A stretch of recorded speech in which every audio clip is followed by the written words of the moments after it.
ನಾನು ಹಂಗೆ ಅನ್ಕೊಂಡ್ಬಿಟ್ಟಿದ್ದೆ. ಇವತ್ತು ಒಂದು ಕಡೆ ದುಡ್ಡಿದ್ದು ಬಿಟ್ಟರೆ ಎಲ್ಲರೂ ಬರ್ತಾರಪ್ಪ, ಎಲ್ಲ ನಾನು ಅಂದ್ಕೊಂಡಿದ್ದು ಪರ್ಚೇಸ್ ಮಾಡ್ಬೋದು. ಏನೆಲ್ಲ ರೊಕ್ಕಿದ್ದು ಬಿಟ್ರೆ ಆಯ್ತು, ಮುಗೀತು. ರೊಕ್ಕಿದ್ದು ಬಿಟ್ರೆ ಆಯ್ತು, ಎಲ್ಲ ಇಡೀ ಇದೇನು ನಮ್ಮ ಕೈಯಾಗ ಇರ್ತಂತ ಅಂದ್ಕೊಂಡಿದ್ದೆ. ಅದು ಭಾಳ ತಪ್ಪು ಕಲ್ಪನೆ.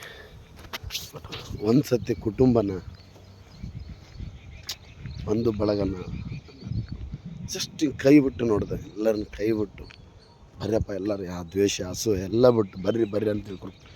ಇವತ್ತು ನನಗೆ ಎಷ್ಟು ಖುಷಿ ಆಗುತ್ತಂದರೆ, ಇವತ್ತು ನಾನು ಹೋಟೆಲಲ್ಲಿ ಏನು ಮಾಡಬೇಕಾಗಿಲ್ಲ, ಎಲ್ಲ ಅವರೇ ಮಾಡ್ಕೊಂಡು ಹೋಗ್ಬಿಡ್ತಾರೆ. ಅಷ್ಟು ಸುಮಾರು 8-9 ಜನ ಫುಲ್ಲು ಪರ್ಫೆಕ್ಟ್ ಹಳ್ಳಿ ಮನೆಗೆ ಕುಕ್ಕಿಂಗ್ ಮಾಡ್ತಾರೆ. ಮೊದಲು ನಾನು ಭಾಳಷ್ಟು ಕಷ್ಟಪಟ್ಟೆ. ಇವತ್ತು ಎಲ್ಲ ಕಷ್ಟಪಟ್ಟು ಅವ್ರನ್ನೆಲ್ಲರೂ ಕರೆಸಿ, ಅವ್ರಿಗೆಲ್ಲರಿಗೆ ಅಡುಗೆ ಕಲಿಸಿ, ಅವ್ರಿಗಿಂತ ಇಷ್ಟ ಅಂತೇಳಿ ಪಗಾರ ಫಿಕ್ಸ್ ಮಾಡಿ ಪ್ರತಿಯೊಂದು ಆರಾಮ್ ನೀಟಾಗಿ ಮೇಂಟೈನ್ ಮಾಡ್ಕೊಂಡು ಹೋಗ್ತಾರೆ. ಬಟ್ ಒಂದು ವೇಳೆ ನಾನು ಆ ಕೆಲಸ ಮಾಡಿಲ್ಲ, ಯಾರೋ ಒಬ್ಬ ಅನ್ನೋನ್ ಪರ್ಸನ್ ಇಟ್ಕೊಂಡು ಅವನ ಮೇಲೆ ಡಿಪೆಂಡ್ ಆಗಿದ್ದರೆ ಇವತ್ತು ಅವನಿಗೆ ನಾನು ಸಲಾಮ್ ಮಾಡ್ಕೊತಿರ್ಬೇಕಾಗಿತ್ತು. ಯಾಕಂದ್ರೆ ಒಬ್ಬತ್ತಿಗೆ ದಿನ 400-500 ಜನಕ್ಕೆ ಊಟ ಕೊಡೋಕ್ಕಾಗಲ್ಲ. ಈ ಹೋಟೆಲ್ ಅಂತ ಬಂದಾಗ ಟೀಮ್ ವರ್ಕ್ ಇದ್ದಾಗ ಮಾತ್ರ ಹೋಟ್ಲು ಸಕ್ಸಸ್ ಆಗ್ತದೆ. ಅದು ಆತ್ಮೀಯರು ಮನೆಯಲ್ಲೇ ಬೇಕು. ಹಂಗಿದ್ದಾಗ ಅದು ಭಾಳ ರಿಚಾಗಿ ಮೇಂಟೈನ್ ಮಾಡೋಕ್ಕೆ ಬೇಕೇ ಬೇಕು.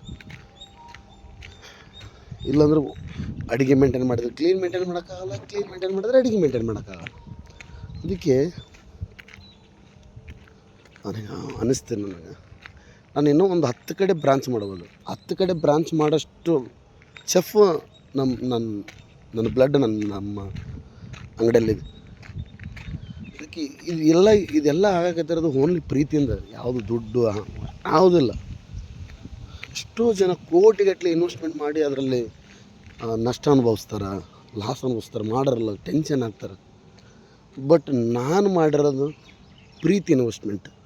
ಅದಕ್ಕೆ ನಾನು ಇಷ್ಟು ಆರಾಮಾಗಿದ್ದೀನಿ, ಯಾವುದು ಟೆನ್ಷನ್ ಇಲ್ಲ ನನಗೆ. ಹೋಟ್ಲ ಅಂತ ಬಂದಾಗ ಎಲ್ಲ ಅವರು ಕೆಲಸ ಮಾಡ್ಕೊಂಡು ಹೋಗ್ಬಿಡ್ತಾರೆ, ಬರೀ ಜಸ್ಟ್ ನಾನು ಮ್ಯಾನೇಜ್ ಮಾಡ್ಬೇಕು ಅಷ್ಟೇ.